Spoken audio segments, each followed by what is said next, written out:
Want me to deal you in? I can tell you're the gambling type. I got an eye for it. And I knew a man, a northerner, if you will. He was the president of a hockey organization, but he was a big gambler himself. He gambled so much, he lost the trust of the city, fan base, local government. But that's a complicated way of telling a complicated story. So why don't we start with one man on one team. It's December 14th, 1989, and Greg Millen is unhappy. This could be confusing as the 32-year-old goalie is off to the best start of his career in his 5th season with St. Louis. Greg likes St. Louis, saying his wife and 3 daughters are entrenched in the city and enjoy it an awful lot. Unfortunately, all those stats and feelings are in the past, because a day prior, Greg was traded from the 14-12-5 Blues to the 6-22-4 Quebec Nordiques. He was devastated and told management that he had no intention of finishing his career on a losing team. His frustration translated to terrible on-ice performance, as he fielded a paltry .314-1 record and 5.28 goals against average. After 3 miserable Canadian months, he got his wish and was shipped off to Chicago to aid their playoff run. During his stint in Quebec City, the team went 5-25-3. Like any sports league, the National Hockey League has had its fair share of terrible teams. Looking purely at wins and losses, the headliners are the 1992 San Jose Sharks, the Ottawa Senators of the same year, and the 1974 Washington Capitals. These teams could be forgiven, as the Capitals were in their first year of existence and the Sharks and Senators were in their second. The first iteration of the Senators is tied for 4th place, and the New York Islanders' debut season lands in 6th. Expansion teams almost always have a rough go, since picking castaways from other teams doesn't create a sturdy foundation. It takes time to draft and develop a winning culture. In 1989, Quebec Nordiques had that, as the 10th year of the franchise fielded 4 future Hall of Famers on the roster and a fiery coach who had experienced plenty of success behind the bench. All signs pointed to this team being competent at worst, with tangible dreams of the postseason. But by the time the new season had wrapped, the 1989 Quebec Nordiques had lost the 4th most games in NHL history.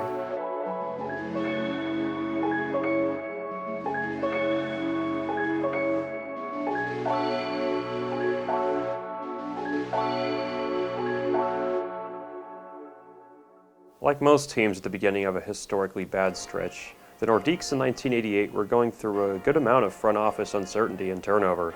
Recently hired GM Martine Madden, a longtime employee with the club, brought along a co-star in coach Jean Perron, fresh off the Montreal Canadiens' 1986 Stanley Cup run. Team president Marcel Lebeau described Madden as an excellent planner and communicator, which would be necessary for a young team looking to grow their fortunes. Despite the obvious infringing on Montreal territory, which the Canadiens were used to accusing the Nordiques of, Lebeau was confident in the leadership of the 2 men to guide the team out of the middling to mediocre doldrums they had found themselves in. It wasn't a total regime change, however. The recently ousted GM Maurice Fillion was relegated to vice president of hockey operations. Despite getting them into their current situation, Fillion still had a lot of respect within the club. When the Nordiques were first conceived in the short-lived World Hockey Association in 1972, Fillion was brought on as the director of scouting. He quickly ascended to head coach and later to general manager, constructing a championship-winning club in Quebec City. He stayed through the team's merger into the NHL and, after briefly stepping in as coach once more, named his former assistant Michel Bergeron to take over behind the bench. But, as Abo recognized, everyone has their expiration date, especially in the NHL. The team was looking for new faces to lead, after all. The first season of the Madden-Perron regime didn't quite turn around the team like Abo might have hoped. The good news for the 88-89 Nordiques was, despite only having 61 points at season's end, they weren't the absolute worst team in the league, because the Islanders also had 61 points. So, more change. Ron LaPointe was canned after a dismal second season at the helm. What the team needed was a fiery new face behind the bench, someone who'd be able to put it all together with a roster full of both exciting young talent and exciting old talent. Who they got was simply known as Le Tigre, former Quebec Nordiques head coach Michel Bergeron. When Bergeron joined the Nordiques in 1988, it wasn't the first time he had donned the red igloo. Prior to his less than 2-year stint as head man of the New York Rangers, Bergeron had a highly successful 7-year tenure with Quebec. During his first run with the team, Bergeron saw his squad make the playoffs every year, reaching as high as the conference finals in 1985. However, this seemingly impeccable playoff success came with a few asterisks and pitfalls. The team often found itself barely cracking the playoff picture or failing to do much of anything when the expectations were high. Bergeron seemingly lacked the X factor to truly push his team over the hump. Thus, at the end of the 86-87 campaign, Bergeron was traded to New York for a first-round pick. But playoff success, or lack thereof, was not the only reason for Bergeron's ousting. There was also the matter of his personality. They didn't just call Bergeron Le Petit Tigre because he was a short Frenchman. Michel had a notoriously aggressive personality. In an age when players held much less sway and financial power, coaches could get away with berating their players, something Bergeron gladly took advantage of. His reputation was so well established that even his own mother acknowledged her son's competitive nature. Long past his coaching days, Bergeron's temper would cause him to ruffle the feathers of an opponent during a charity softball game. Of course, Quebec brass had no reason to part with Bergeron due to his temperament when the team was winning. It was when the winning stopped that it became a more noticeable problem. As the wins became less convincing and tensions grew between Filion and Bergeron, the GM looked to move on from the coach. Though Bergeron denied a rift had formed, all illusions were promptly dissolved once the team traded Dale Hunter, one of Bergeron's favorite players, to Washington. With this move, Bergeron was officially ready to move on, and so was the team.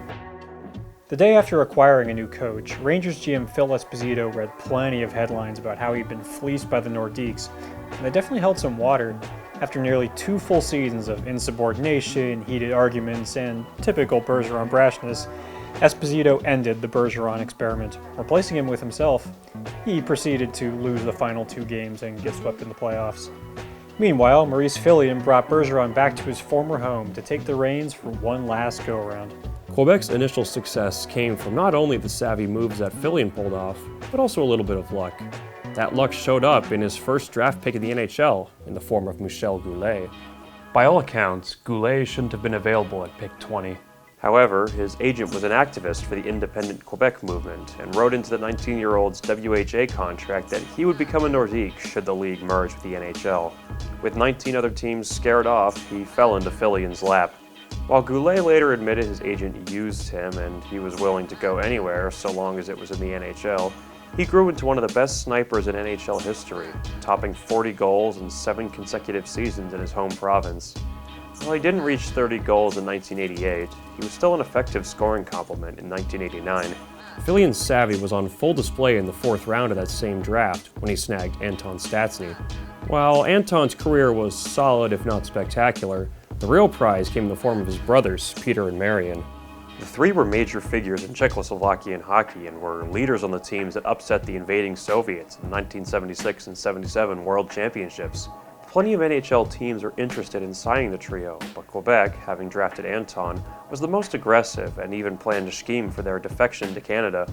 After a call from Peter and Anton, Marcel Lebeau personally flew to a tournament they were playing in Austria and drove them to the Canadian Embassy. With the help of Austrian government officials and the police, they orchestrated a mad dash to the airport to escape Czech officials and fly to freedom. Marian had to wait behind since his wife and daughters were still in their native country, but after laying low for a year to get the government off his tail, he too was able to defect to Canada.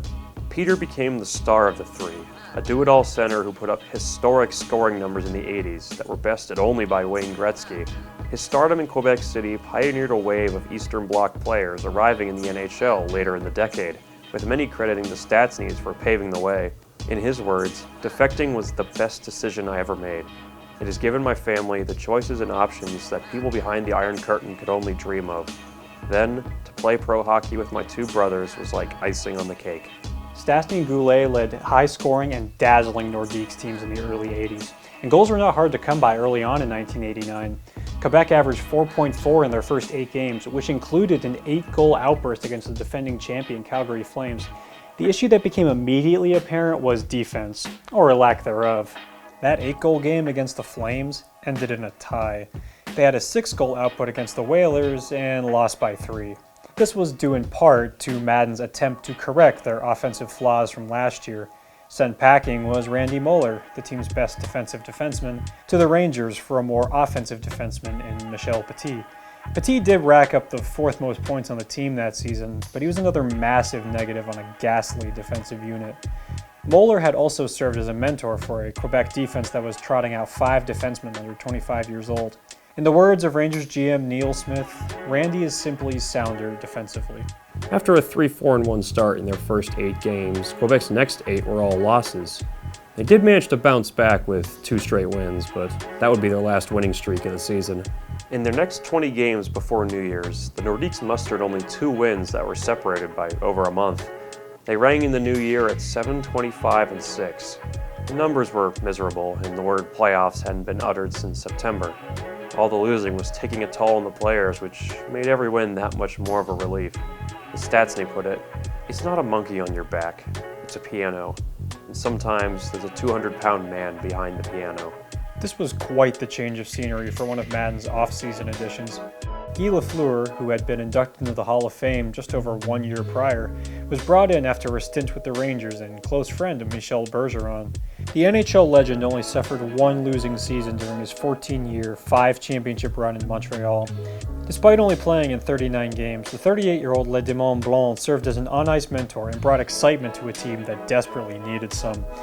What he didn't bring was defense, as evidenced by his late rift with Montreal's coaching staff. This lack of effort became much more evident on the Nordiques, as they entered the second half of the season having allowed more goals than any team had scored. Aside from a weak blue line barrier, trading for Greg Millen highlighted another glaring problem: goaltending.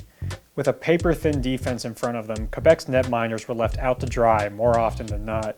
Ron Tugnut started and ended the season as the number 1, although that title was more of a formality as 6 others ventured between the pipes that season. One of those goalies was Sergei Milnikov, a Soviet legend who became the first backstop from the USSR to play in the NHL.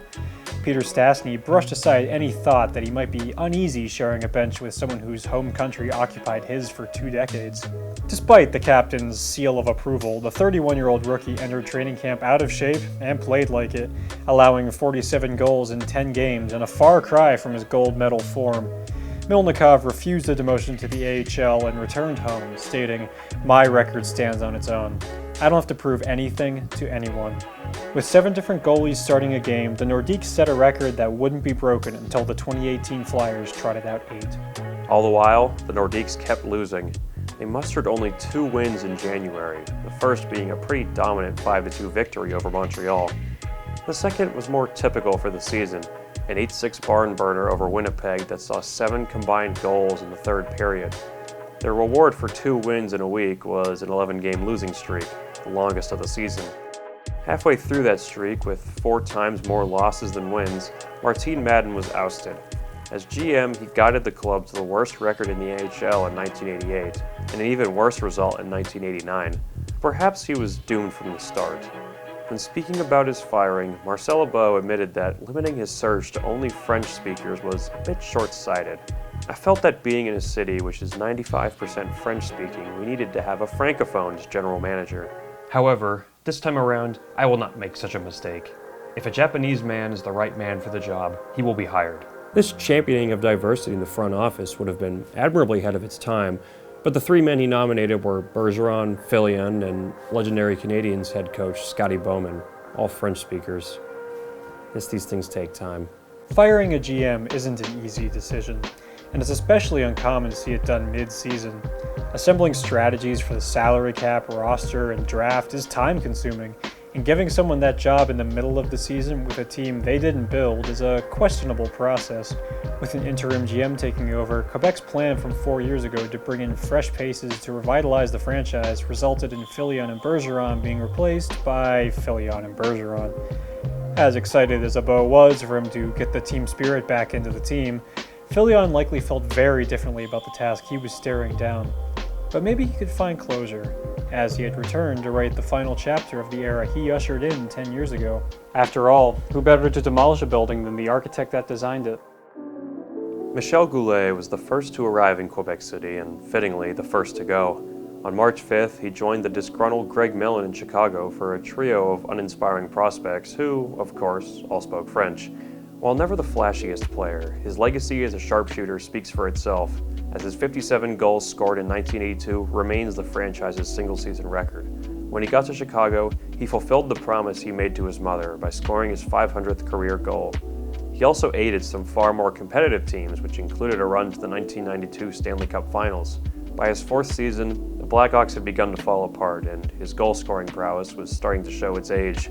However, it would all abruptly end after Goulet crashed into the boards during a game in Montreal.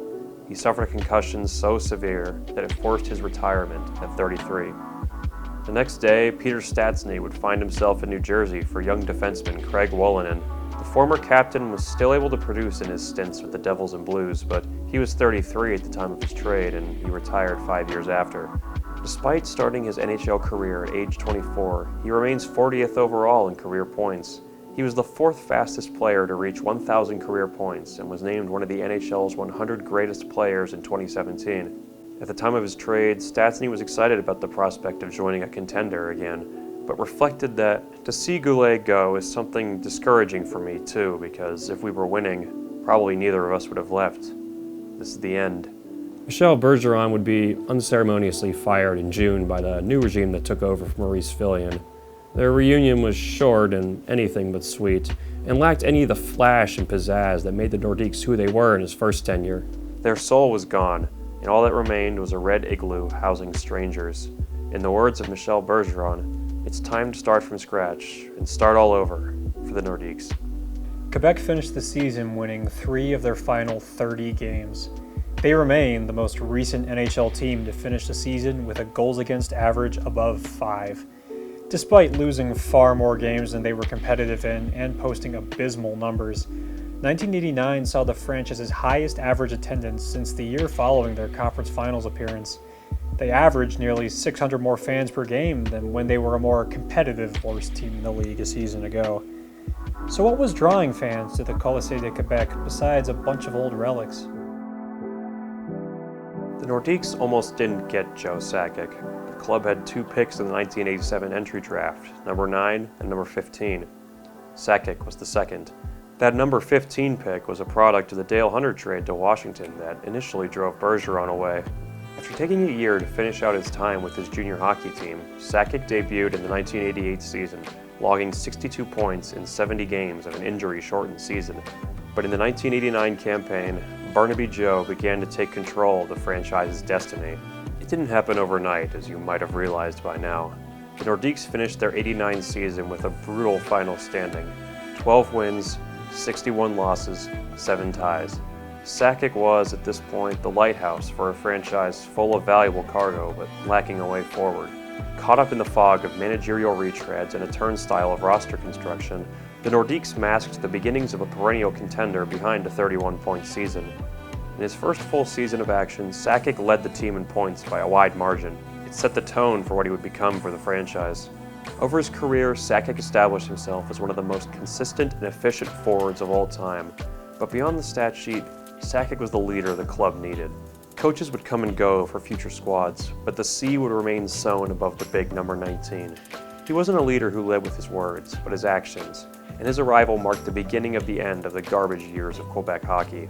And all of that losing had culminated in the club holding plenty of capital to make a few big draft picks and an even bigger trade to turn the squad into a perennial contender. And just 5 years after the conclusion of their dreadful 89-90 campaign, a superstar-filled squad led by Joe Sakic, Peter Forsberg, and Owen Nolan would bring a Stanley Cup to the franchise. Sakic would be enshrined alongside Stastny and Goulet in the Hall of Fame in 2012, and despite the losing years, still looks fondly on his time in the cramped arena up north. Even after his retirement, he found new ways to lead the club, perhaps even more than he did before. The old Nordiques franchise had finally found its way to glory. That's the ending the story should have, isn't it? The team pulling themselves out of the muck, going straight to the top, and bringing the city their long-awaited championship. Unfortunately, as sports fans know all too well, winning is often a byproduct of ownership's quest for the eternal bottom line. Because while the fruits of their future success were forged in the bottom-feeding late 80s, the glory wasn't shared by one crucial group: Quebec City. The rebound of the Nordiques culminated 1 year after Marcel Abeau took his ball and went home with it. Quebec City, Abeau claimed, could not possibly support the survival of the team. It was the smallest market in the NHL, and without massive government assistance, including a brand new stadium, he would move the team with no regrets. This is the reality for so many small market teams, rich owners constantly demanding that the city provide for the team. The cost of making successful moves and building a contender came in the massive payroll. Abeau had complained since the beginning of the Nordiques' tenure in the NHL. Fans had grown tired. The Quebec City faithful that had stayed incredibly loyal during the fruitless 89-90 campaign began to sour towards their beloved club and directed their anger towards ownership, as is the case with so many scorned fan bases.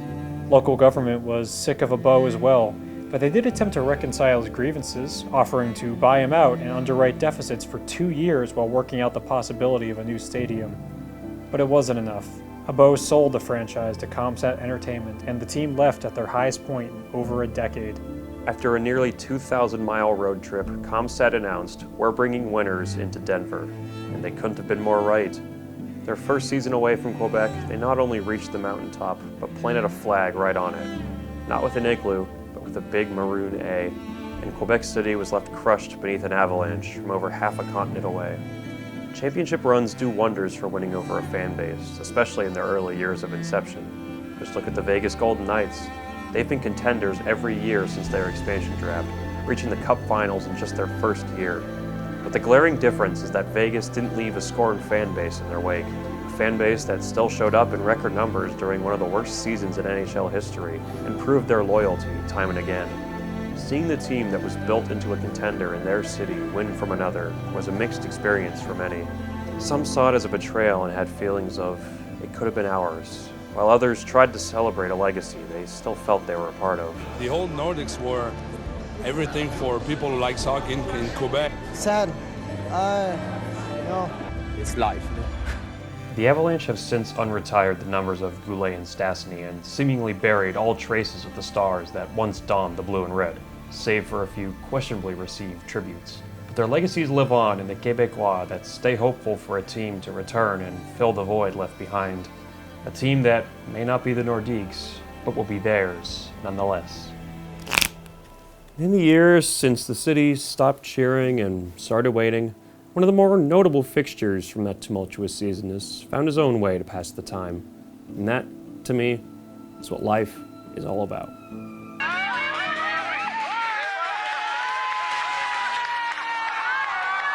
et messieurs, Michel Bergeron.